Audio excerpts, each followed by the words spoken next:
The entire food court at Riverside Mall went completely silent when a woman in a designer blazer grabbed half of my submarine sandwich and then demanded I buy her a fresh one because mine was, quote-unquote, contaminated by my germs. I had taken exactly 2 bites before she approached my table. And what happened next would lead to her arrest, a $2,000 fine, and a lifetime ban from every food establishment in the mall. My name is David Caldwell, and I work as a project manager for a tech company downtown. Every Thursday, I take my lunch break at Riverside Mall because they have this amazing sandwich shop called Porto's Deli that makes authentic Italian subs with imported meats and cheeses. On this particular Thursday in June, I had just settled into a corner table with my $12 prosciutto and mozzarella masterpiece when I noticed a woman in her late 40s eyeing my food from across the food court. She wore a navy blazer with gold buttons, carried a designer handbag that probably cost more than my monthly car payment, and had that perfectly styled blonde hair that screamed, "I demand to speak to your manager." I tried to ignore her stare and took another bite of my sandwich, savoring the combination of aged provolone and spicy capicola. That's when she stood up from her table and marched directly toward me with the determination of someone about to negotiate a hostile corporate takeover. She stopped right in front of my table and announced in a voice loud enough for everyone nearby to hear that my sandwich looked absolutely divine and she simply had to know where I got it. I pointed toward Porto's Deli, explaining they made everything fresh to order.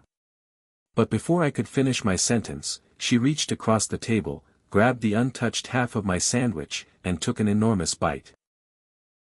The shock must have been visible on my face because she rolled her eyes and said in a condescending tone that sharing is caring and I should be honored that someone of her caliber found my lunch choice acceptable. I managed to stammer out that she had just stolen half of my $12 lunch. To which she responded by taking another bite and then setting the sandwich back on my tray with a disgusted expression.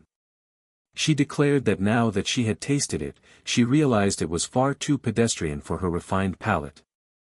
Plus, it was contaminated with my peasant germs, and therefore, I needed to march myself over to Porto's and purchase her a fresh sandwich with extra prosciutto and absolutely no onions because she was allergic.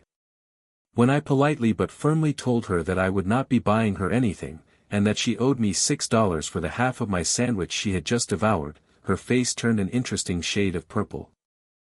She pulled out her phone and started recording, announcing to her future social media audience that she was being harassed by a selfish man who refused to help a woman in need. She claimed she had low blood sugar and could faint at any moment, and my refusal to provide her with sustenance was basically assault. Several other food court patrons had started recording as well, their phones pointed at this bizarre scene unfolding before them. The woman, who I would later learn was named Patricia Blackstone, began to escalate her performance. She clutched her chest dramatically and announced that she was feeling faint from hunger and that if I didn't immediately purchase her a sandwich, she would have no choice but to call 911 and report me for endangering her health.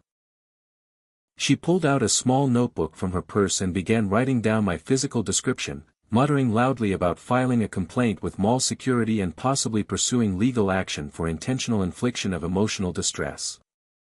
That's when Marcus, the owner of Porto's Deli, walked over to see what the commotion was about. Patricia immediately pivoted her attention to him, demanding that he make her a fresh sandwich free of charge since one of his customers had traumatized her by refusing to share. Marcus, who had been running his deli for 15 years and had seen every type of difficult customer imaginable, calmly asked me what had happened. When I explained that she had taken half of my sandwich without permission and then demanded I buy her a new one, Marcus turned to Patricia with a stern expression. He informed her in no uncertain terms that what she had done constituted theft and that he had security cameras that had captured the entire incident. Patricia scoffed and said that no court in the world would prosecute someone for taking a tiny bite of food, especially when she was suffering from a medical condition. Marcus pulled out his phone and showed her the live feed from his security camera, which clearly showed her grabbing my sandwich and taking not one but 3 large bites. The timestamp showed this had occurred exactly 4 minutes ago, completely contradicting her claim that she had only taken a small taste. Patricia's demeanor shifted from entitled indignation to defensive aggression. She claimed the video was fake, that Marcus and I were obviously in cahoots to discriminate against her, and that her husband was a lawyer who would sue the entire mall for conspiracy to commit fraud. She grabbed my sandwich tray and threw it on the ground, sending lettuce and tomatoes flying across the floor. Then she turned to the growing crowd of onlookers and announced that everyone was witnessing a hate crime and they should all be ashamed of themselves for not defending her. Mall security arrived within minutes, and Officer Janet Thompson, a no-nonsense woman who had worked mall security for a decade, quickly assessed the situation. Patricia immediately launched into a tirade about being victimized and demanded that I be removed from the premises for creating a hostile environment. Officer Thompson calmly reviewed the security footage from Marcus' phone and several videos from bystanders who had captured Patricia's increasingly unhinged behavior. She then informed Patricia that she was being detained for theft, destruction of property, and disorderly conduct. Patricia attempted to flee, but Officer Thompson's partner, Officer Raymond Cruz, blocked her path.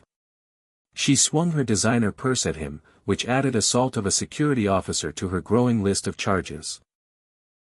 As they placed her in handcuffs, she screamed that her husband would have everyone's jobs and that she was a prominent member of the Riverside Chamber of Commerce who donated thousands to local charities.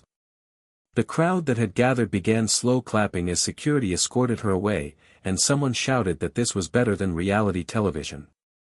The police arrived shortly after to formally arrest Patricia, and I had to provide a statement along with Marcus and several witnesses. The officer taking my statement tried to maintain professional composure but couldn't help cracking a smile when I got to the part about her claiming my peasant germs had contaminated the sandwich. Marcus offered to make me a fresh sandwich on the house, and several other food court vendors offered me free meals as well, apparently viewing me as a hero for standing up to what they described as the food court's most notorious complainer. 3 weeks later, I received a subpoena to appear in court for Patricia's trial. The prosecutor informed me that Patricia had a history of similar incidents at restaurants across the city and that they were pursuing the maximum penalties. On the day of the trial, Patricia showed up in a conservative suit, trying to appear sympathetic, but the video evidence was overwhelming. Marcus testified about the damage to his reputation and the cost of the wasted food. Officer Thompson described Patricia's assault with the purse, and several witnesses confirmed the sequence of events. Patricia's lawyer, who was not her husband as she had claimed, but rather a public defender, tried to argue that his client had been suffering from a diabetic episode that affected her judgment. However, the prosecutor presented evidence that Patricia had no history of diabetes and had posted on social media just an hour before the incident, bragging about getting free samples at various food counters by intimidating workers. The jury deliberated for less than 30 minutes before returning a guilty verdict on all charges. The judge, clearly frustrated by Patricia's lack of remorse and her continued insistence that she was the victim, delivered his verdict with the weight of someone who had seen too many entitled defendants refuse to take responsibility. He first addressed the criminal penalties, sentencing her to 30 days in jail, suspended pending 200 hours of community service at a local food bank where she would be required to serve meals to people who actually couldn't afford food. She was ordered to pay $2,000 in fines, reimburse me $48 for my sandwich, plus emotional distress, pay Marcus $300 for damaged property and lost business during the incident, and cover all court costs totaling another $1,500. The judge then moved on to the civil restrictions. Patricia received a lifetime ban from Riverside Mall and every food establishment within it, a restraining order preventing her from coming within 500 feet of Porto's Deli or myself, and, most remarkably, she was placed on a municipal watch list that would alert food service establishments in the county of her history of harassment. The prosecutor revealed that 3 other restaurants had come forward during the trial with similar complaints about Patricia stealing food and demanding compensation, including an incident at an upscale steakhouse where she had grabbed shrimp off another diner's plate. As the judge read each consequence, Patricia's attorney frantically whispered in her ear, likely explaining the full ramifications of her actions. Her face cycled through a series of expressions from indignant disbelief to growing horror as she realized the true extent of her punishment. When the judge announced the total financial penalty of $4,348, she gasped audibly and clutched her designer purse as if it might be confiscated on the spot. The judge concluded by stating that any violation of these orders would result in immediate activation of her jail sentence, plus additional charges, and Patricia collapsed into her chair, her carefully styled hair falling across her face as she muttered about conspiracy and injustice while the bailiff prepared the paperwork for her processing.